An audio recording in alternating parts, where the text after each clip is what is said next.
আপনি আবার দেখেন, হাত দিয়ে দেখেন। এই চাবিটা এখানে রাখতে, এই চাবিটা মানে এইখানে থাকে, এইখানে কেউ জানতে ও ফলো রাখে ওইখান থেকে। ওই ওই এটা জায়গাটা দেখে তো, হ্যাঁ দেখিয়েছি ওটা। ওইখান থেকে আসে। কোথায় কি ছিল দেখানো ওখানে? এইটাই আমার মোটামুটি ব্যবসার টাকা, মানে মহাজনদের টাকা থাকে, সপ্তাহে একবার চলে যায়। বিয়ের টাকাও বিয়ের টাকাটা আমার এইটাই ছিল, এইটাতে বিয়ে গয়না ক্যাশ টাকা আর মানে কথা, মানে একদম কাছাকাছি 1-1.5 মাসের মধ্যেই মোটামুটি আমার সব রেডি করে বিয়ে শাদীর ব্যাপার ফাইনাল হয়ে গেছে। ঢুকবো আমি।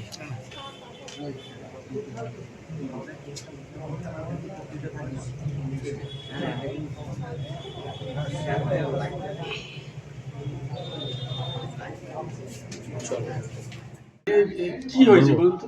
হ্যাঁ, প্রতিদিনের মতো নয়, গতকালও রাত 11টায় খাওয়া দাওয়া করে আমি 12টায় শুই। ওই ঘরটাতেই রেগুলার আমি শুই, কিন্তু প্রচণ্ড গরম থাকার কারণে পাশের ঘরে একটা এসি থাকায় ওই ঘরে ঢুকি। তা ওইখান থেকে আমার আলমারিটা খোলা ফেলা, ওইখান থেকে একটা সাইডে একটা জানলার পজিশান আছে, ওরা মোটামুটি সেইটাকে ফলো রাখতো।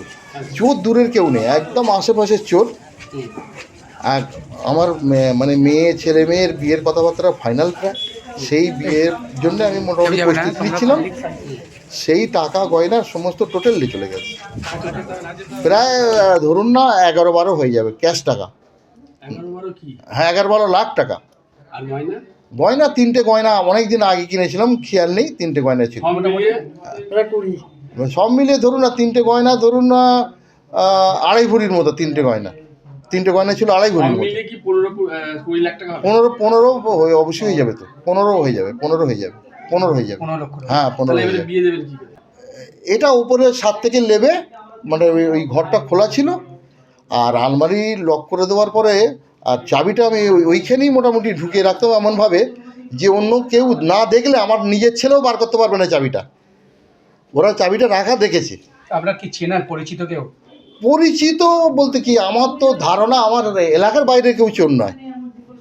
এলাকার বাইরে যারা করেছে তারা এলাকার বাইরের কেউ না, এলাকারই। বাইরে থেকে 2-1জনকে ডেকে আনতে পারে। বিয়ে কিভাবে দেবেন?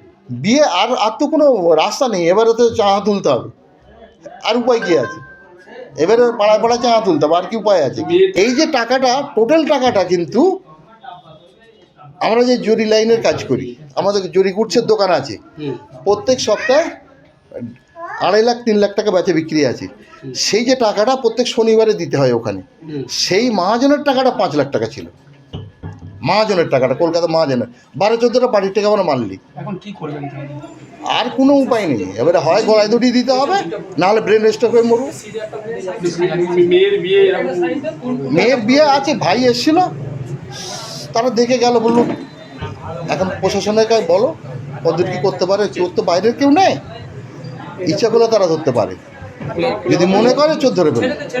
জানিয়েছেন পুলিশকে জানিয়েছি। পুলিশ কি করলো? পুলিশ বললো আমরা দেখতেছি। আপনি কমপ্লেন করেছেন? হ্যাঁ, কমপ্লেন করা হয়েছে তো? বলুন। হ্যাঁ, কমপ্লেন করা হয়েছে, কমপ্লেন করা হয়েছে আমাদের এই ফাঁড়িতে, চৌরাস্তা ফাঁড়িতে, চৌরাস্তা অর্থাৎ সাকরাইল ফাঁড়ি এখানে। কেউ যাবে না? হ্যাঁ, ঠিক আছে। আপনার নাম? আমার নাম মিরজাহান সিপাহী। ইনভেস্টিগেশন চলছে। হয়েছে চুরি হয়েছে সামথিং, তো খোলা ছিল, মানে লকার খোলাই ছিল, ওনারা চাবি ওখানেই রেখেছিল। এটা এমন না যে ব্রেকিং হয়েছে, হাউস ব্রেক করে ঢুকেছে বা দরজা ব্রেক করে, সেরকম নজরও পড়লো না। তো যেটুকু দেখলাম যে কোথার থেকে হয়তো আগে থেকে ইনফরমেশন ছিল বা কিছু রেকি করা হয়েছে, কারণ প্রপারলিভাবে পার্টিকুলার জায়গা থেকে জিনিসগুলো মানে নেওয়া হয়েছে, কোনো রকম সার্চ বা কিছু করা হয়নি। কত টাকার মধ্যে বললো ওনারা বলেছে অ্যাপ্রক্স 10 লাখ টাকার মতো। দেখা যাচ্ছে, ইনভেস্টিগেশন করা হোক, দেখা যাক পুরোটা। স্যার, আপনার কি সিসিটিভি ফুটেজ শনাক্ত করেছেন? দেখছি এখনও প্রাইমারি ইনভেস্টিগেশন চলছে, ফার্দার ইনভেস্টিগেশন চলবে। সেক অফ ইনভেস্টিগেশনে বেশি কিছু বলা যাবে না। ঠিক আছে।